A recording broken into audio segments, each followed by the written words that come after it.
जून 2025 इस महीने में नासा के जेम्स वेब स्पेस टेलीस्कोप ने एक हिस्टोरिक डिस्कवरी की और ये डिस्कवरी स्पेस साइंस की हिस्ट्री में आगे चल के एक बड़ा चेंज करेगी।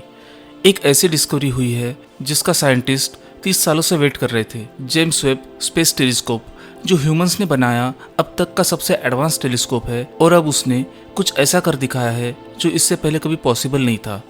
इमेजिन कीजिए, बिलियंस ऑफ स्टार्स के बीच हमारे सन जैसे स्टार के अराउंड एक प्लैनेट है जो अब डायरेक्टली विजिबल है। और ये डिस्कवरी एक्सीडेंटल नहीं थी, ये एक प्लान मिशन का रिजल्ट है जो ह्यूमैनिटी को एक्सोप्लैनेट के बारे में कम्प्लीटली नया पर्सपेक्टिव देने वाला है। सो स्टे ट्यून्ड, क्योंकि मैं इस वीडियो के एंड में एक माइंड ब्लोइंग फैक्ट बताने वाला हूँ। तो चलिए शुरू करते हैं आज की video. Welcome to Quantum Cox. दोस्तों, जून 2025 में जेम्स वेब स्पेस टेलीस्कोप ने स्पेस एक्सप्लोरेशन की हिस्ट्री में एक गोल्डन चैप्टर ऐड किया है। अब आप सोच रहे होंगे कि इसमें अलग क्या है। इससे पहले भी तो हमने एक्सोप्लैनेट्स को ढूंढा है और स्टडी किया है, लेकिन ये डिस्कवरी उन सभी से काफी अलग है। तो दोस्तों, इससे पहले हम प्लैनेट्स को ढूंढने के लिए अलग अलग मेथड्स का यूज करते थे, जिसे हम आगे चलकर समझते हैं।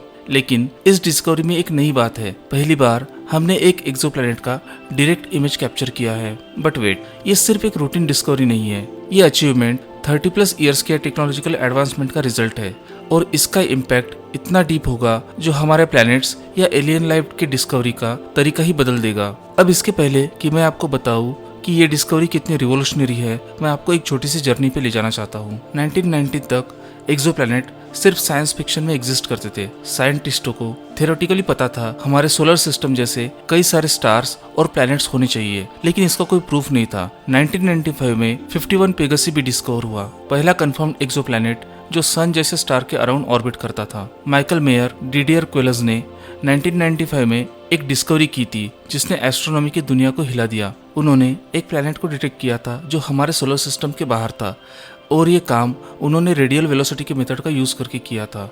लेकिन ये एक इनडायरेक्ट मेथड है क्योंकि इसमें हम प्लैनेट को डायरेक्टली देख नहीं सकते। तो ये रेडियल वेलोसिटी मेथड क्या है?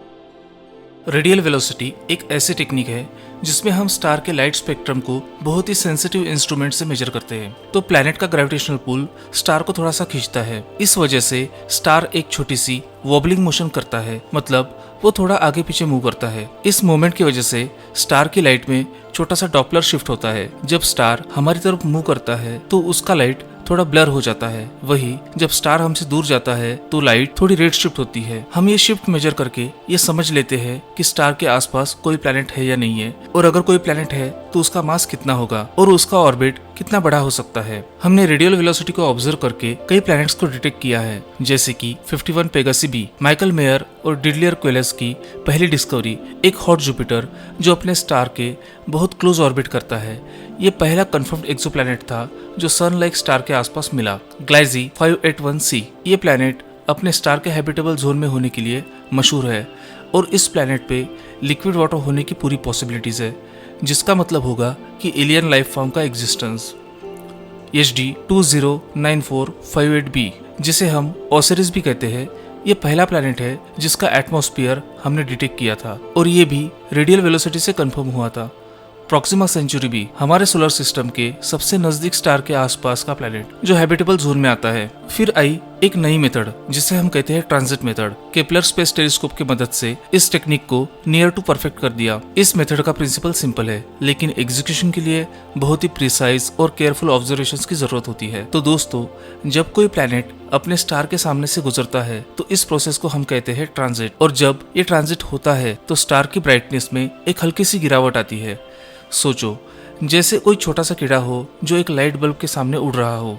अब वो बल्ब वही स्टेबल है, लेकिन एक पल के लिए वो कीड़ा उसके सामने से गुजरता है तो रोशनी थोड़ी कम हो जाती है।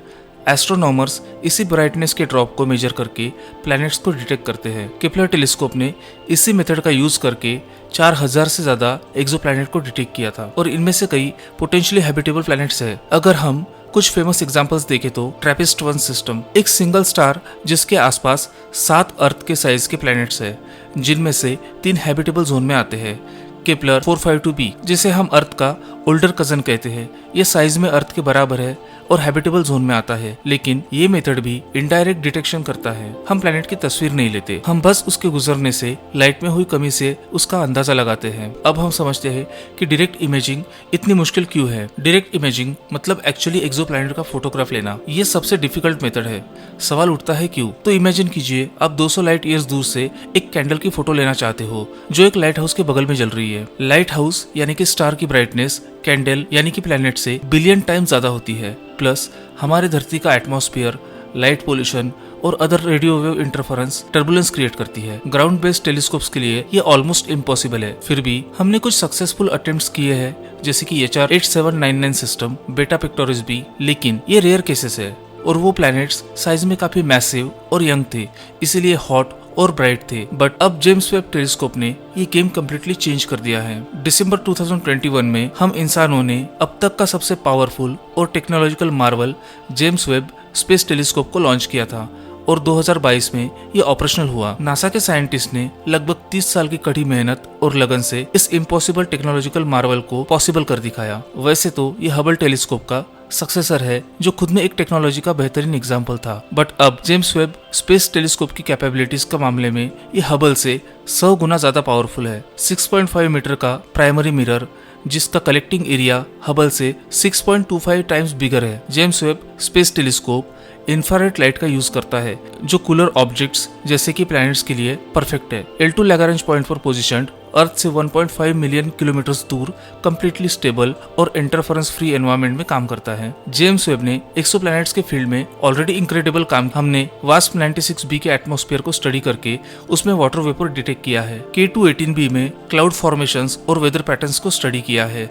कई सारे एक्सट्रीम प्रिसीजन और एक्यूरेसी से स्टडी करके हमने कई एक्सोप्लैनेट्स के day night temperature differences measure किए हैं। जब प्लैनेट अपने स्टार के सामने से पास करता है, तब जेम्स वेब उसे स्टडी करके उसके एटमॉस्फेयर में कितने केमिकल कंपोजिशंस प्रेजेंट है, इसकी जानकारी भी हमें देता है। बट डायरेक्ट इमेजिंग ये एक नेक्स्ट लेवल अचीवमेंट है। TWA7 एक बहुत ही यंग स्टार है, बस 10 मिलियन साल पुराना। कंपेयर करो हमारा सूरज जो 4.6 बिलियन साल से जल रहा है। TWA7 अभी एक कॉस्मिक बेबी है। ये स्टार एक स्पेशल स्टेलर फैमिली का हिस्सा है, TW हाइड्रा एसोसिएशन। सोचो, एक ही जगह पर एक साथ डजन्स ऑफ स्टार्स पैदा हुए, एक तरह का इंटरस्टेलर नर्सरी। और ये नर्सरी अर्थ से 111 लाइट ईयर्स दूर हाइड्रा कॉन्स्टेलेशन के अंदर छुपी हुई है। मास में ये सूरज से थोड़ा छोटा है, लगभग 0.8 सोलर मासेस। इसका सरफेस टेम्परेचर 4000 केल्विन है, वही हमारे सूरज का टेम्परेचर 5800 केल्विन है। लेकिन कम टेम्परेचर होने का मतलब डलनेस नहीं है। ऐसे यंग स्टार्स अभी भी अपने फॉर्मेशन की लेफ्ट ओवर हीट को छोड़ रहे हैं। ये हीट उन्हें इंफ्रारेड लाइट स्पेक्ट्रम में काफी ब्राइट बनाती है और इसी वजह से इनके प्लैनेट्स को डायरेक्ट इमेजिंग से कैप्चर करना पॉसिबल होता है। और इसी यंग स्टार के आसपास साइंटिस्ट ने एक गैस जायंट का पता लगाया है। नाम रखा गया है TWA7b।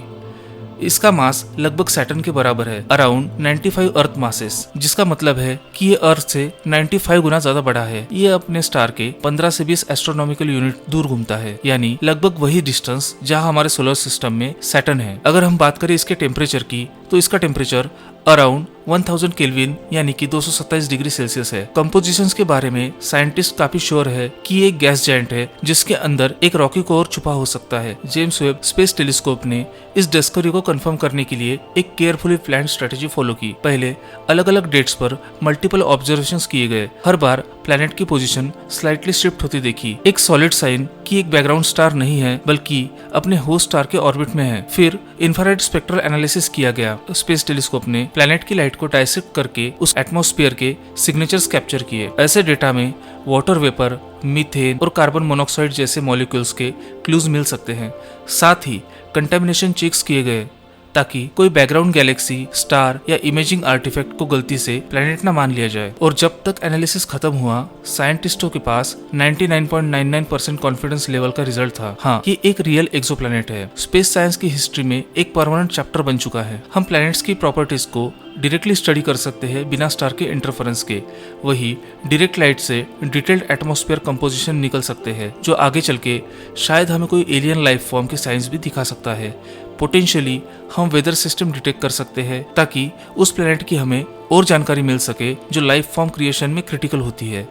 इससे हमें बायोसिग्नेचर सर्च करने में मदद मिलेगी, जो अगेन लाइफ फॉर्म क्रिएशन के बारे में हमें और जानकारी दे सकते हैं। ये सारी चीजें प्रूव करती है कि जेम्स वेब डायरेक्ट इमेजिंग के लिए कैपेबल है। अब मैं आपको बताऊंगा इस डिस्कवरी का एक एक्साइटिंग पार्ट, जैसा कि मैंने वीडियो के स्टार्ट में प्रॉमिस किया था। WS7 की detection and discovery James Webb का सिर्फ एक डायरेक्ट एक्सोप्लैनेट डिटेक्शन नहीं है, ये एक्चुअली एक स्टेपिंग स्टोन है towards something much bigger. Scientist ने इस प्लैनेट का एटमॉस्फेरिक डेटा एनालाइज किया है और उन्हें ये पता चला है कि उसके अंदर कुछ अनएक्सपेक्टेड केमिकल सिग्नेचर्स है। प्लैनेट के एटमॉस्फेयर में कॉम्प्लेक्स ऑर्गेनिक मॉलिक्यूल्स के हिंट मिलते हैं, मीथेन, कार्बन मोनोऑक्साइड और कुछ अनआइडेंटिफाइड स्पेक्ट्रल लाइंस जो इंडिकेट कर सकते हैं कॉम्प्लेक्स केमिस्ट्री, जो सजेस्ट करती है कि एस्ट्रॉइड बेल्ट या कॉमेट क्लाउड प्रेजेंट है। और इस डेब्रिस डिस्क के एनालिसिस में साइंटिस्ट ने ये फाइंड किया है कि वहाँ पे वाटर आइस सिग्नेचर्स और कॉम्प्लेक्स हाइड्रोकार्बन्स भी है। मतलब इस 10 मिलियन साल पुराने सिस्टम में ऑलरेडी कॉम्प्लेक्स केमिस्ट्री हो रही है, जो लाइफ के बिल्डिंग ब्लॉक्स के लिए काफी इंपॉर्टेंट होती है